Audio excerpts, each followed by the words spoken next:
para a gente falar sobre a velocidade do som, e velocidade do som é uma característica muito importante em relação ao som. O som no ar se propaga com uma velocidade muito próxima de 340 metros por segundo. No entanto, na água ou num sólido, a velocidade é muito maior.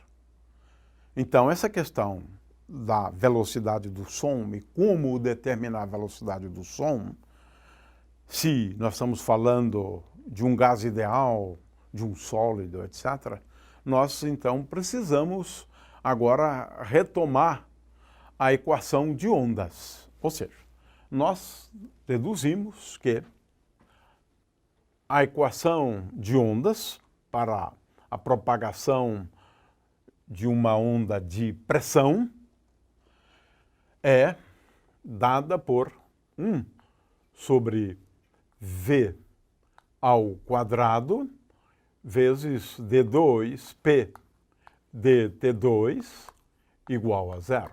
Essa aqui é a equação de ondas. E nós mostramos no processo de dedução dessa equação que V ao quadrado, a velocidade do som, é igual a uma variação da pressão no processo de dedução dividido pela variação da densidade. É uma forma simplificada da gente olhar para a velocidade do som. A rigor, nós devemos ser um pouco mais precisos, né? Ou seja, mais rigorosos, né? Para isso, a gente precisa analisar os processos mediante os quais uma onda sonora é gerada e como ela se propaga. Por exemplo, nos processos isotérmicos, nós partimos do pressuposto que ao gerar a onda e à medida que a onda se propaga, o meio esteja sempre à mesma temperatura. Ora, nesse caso, para processos isotérmicos, nós definimos uma velocidade do som para processos isotérmicos e por isso colocamos esse T aqui como sendo igual a dP dρ mantida a temperatura constante. Ou seja, utilizamos, por exemplo, a equação de estado, né, e mantemos a temperatura constante. Fazemos essa derivada mantendo T constante. Um outro tipo de velocidade que a gente faz uso é quando a gente considera processos adiabáticos. Nesse caso, a gente escreve assim, dP dρ, é claro que para um processo adiabático, ou seja, um processo tal que não haja transferência de calor. De forma que se a onda foi gerada sem que o meio material receba calor, tenha havido transferência de calor para o meio material, então nós temos aqui uma velocidade que está associada a um processo adiabático. Então temos, a rigor, duas definições de velocidade do som num determinado meio. Vamos começar com gases ideais para a gente entender isso aqui um pouco melhor. Ora, no caso dos gases ideais, a equação de estado se escreve assim: P é igual a ρ vezes Kt sobre N, sobre M. M é a massa das moléculas que compõem o gás ideal. De forma que esta é a equação de estado. Quero lembrar que aqui originalmente nós tínhamos N sobre V. Muito bem, neste caso, então, dos gases ideais, o que nós devemos fazer para a gente obter a velocidade do som? Muito bem, para temperatura constante, mantenho a temperatura constante, portanto, V, a temperatura constante, é igual a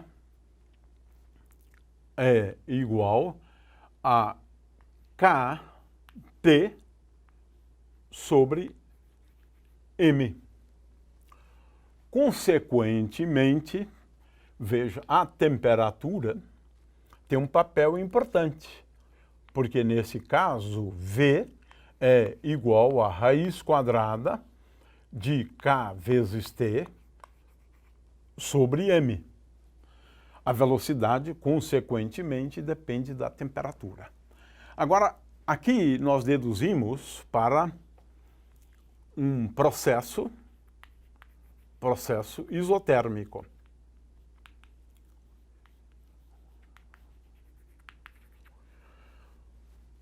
Num processo adiabático, P pode ser escrito como sendo igual a uma constante, aqui, C, vezes ρ, elevado à potência gama, onde gama é igual a Cp sobre Cv. Muito bem, então, neste caso, por outro lado, dp dρ para processos agora adiabáticos, né? dp dρ é igual a essa constante C vezes ρ elevado a gama menos 1 vezes gama. De forma que agora, aqui, eu posso multiplicar por ρ e posso dividir por ρ. Portanto, neste caso, nós temos o quê? Nós temos que a velocidade para processos adiabáticos, a velocidade ao quadrado é igual.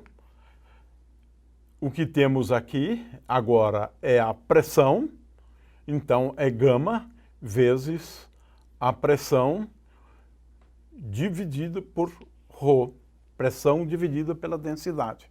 Temos, portanto, num processo adiabático, uma velocidade que é dada por essa expressão.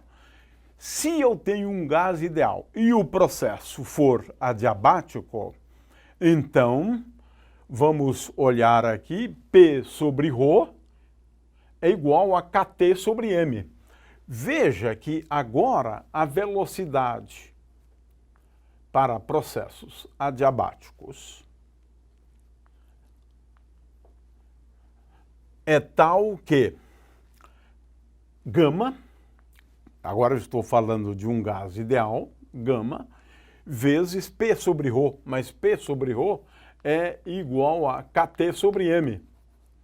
Portanto, nós já havíamos deduzido que esta aqui é a velocidade associada a processos isotérmicos. Concluímos, portanto, que VA ao quadrado é igual a gama vezes VT ao quadrado. Ou seja, VA é igual a raiz quadrada de gama vezes VT. Faz diferença, portanto. Ora, vamos considerar agora o ar, né? As ondas sonoras que se propagam no ar. O ar podemos entender como sendo um gás ideal. A questão é qual velocidade nós vamos utilizar para o caso do ar. Newton entendia que seria um processo isotérmico e ele errou no cálculo da velocidade do som do ar. Posteriormente, esse resultado foi corrigido quando se entendeu que o processo é, na realidade, adiabático, ele não pode ser isotérmico. Tudo acontece muito rápido, não há tempo para a termalização do meio.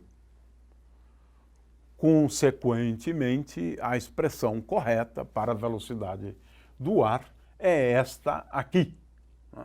Ou, se quiserem, esta aqui. Né?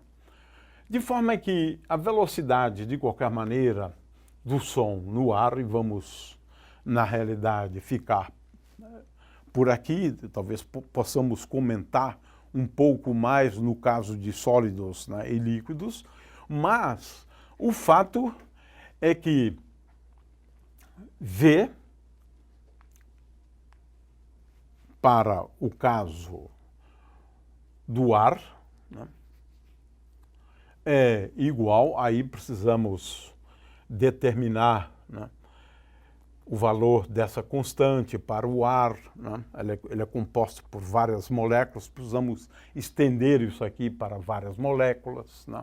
Mas, de qualquer maneira, o que se prevê aqui, né, é que a velocidade do som no ar, ele é uma constante vezes a raiz quadrada de t.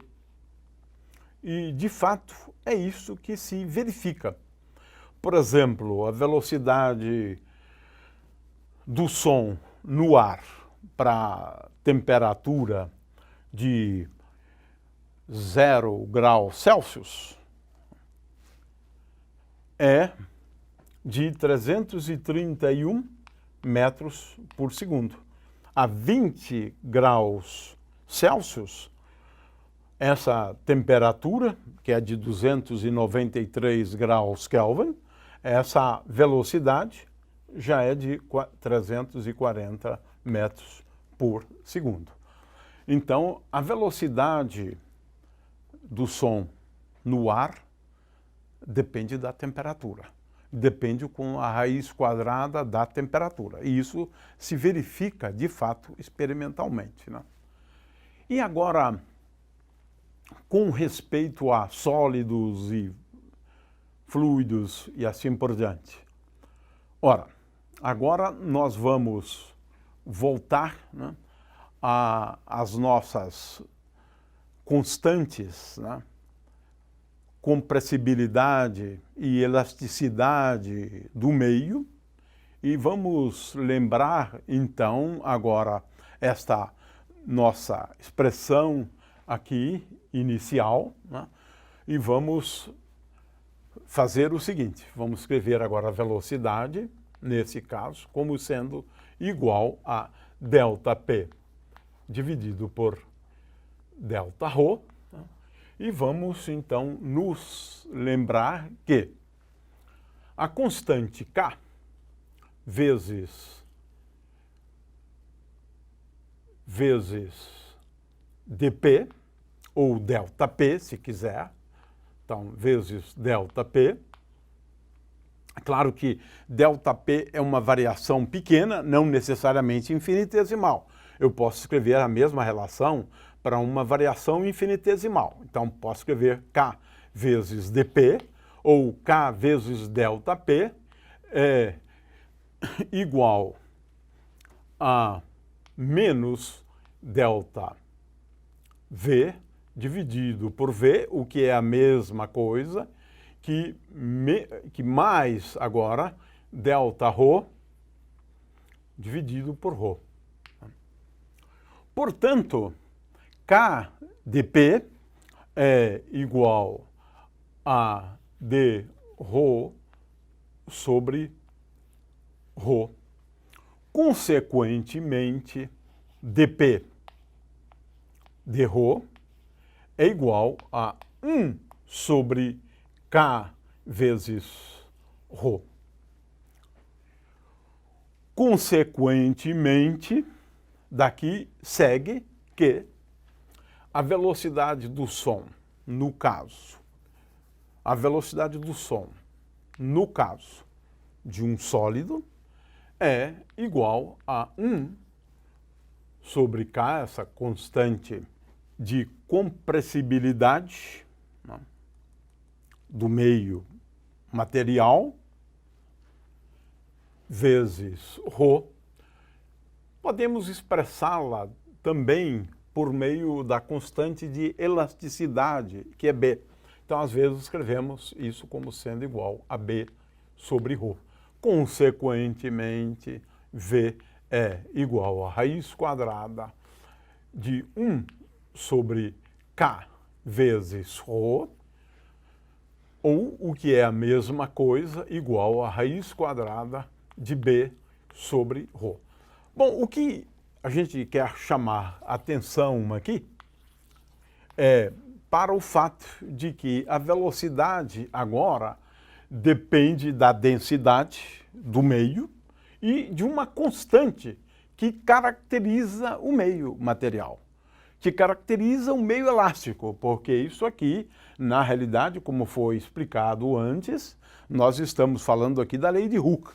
Consequentemente, em geral, nós podemos escrever tanto para líquidos quanto para sólidos a velocidade em função da densidade e de uma constante. E essa constante é uma constante que caracteriza o meio material. Então, se eu pegar, por exemplo, um sólido, o aço, por exemplo, nós vamos obter aqui velocidades de 5.000, 6.000 metros por segundo. De forma que, dependendo do meio, essa velocidade do som pode ser muito alta, muito alta. Estamos falando aqui de velocidades de 15, 20 vezes maior do que a velocidade do som no ar. E assim, temos aí uma tabela de valores da velocidade do som para diferentes meios materiais.